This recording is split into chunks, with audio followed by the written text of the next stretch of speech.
आईचं स्वतःचं म्हणजे तिची मुलं, अहो आणि तिचं हे छोटंसं असं घर. तर हेच तिचं सर्वस्व असतं. पण तरीसुद्धा मुलांची एक तक्रार होती. ती म्हणजे, "मम्मी नेहमी तुझंच पार्सल येतं. तू आमच्यासाठी कधीच काही घेत नाही."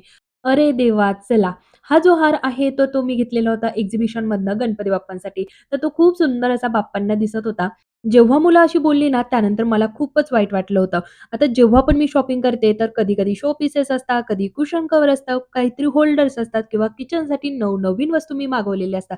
म्हणजे ज्या काही गोष्टी असतात त्या माझ्या घरासाठी असतात, आमच्या घरासाठी असतात आणि तरीसुद्धा म्हणजे 80% शॉपिंग जी असते ती असते घरासाठी आणि 20% असते ती माझ्यासाठी.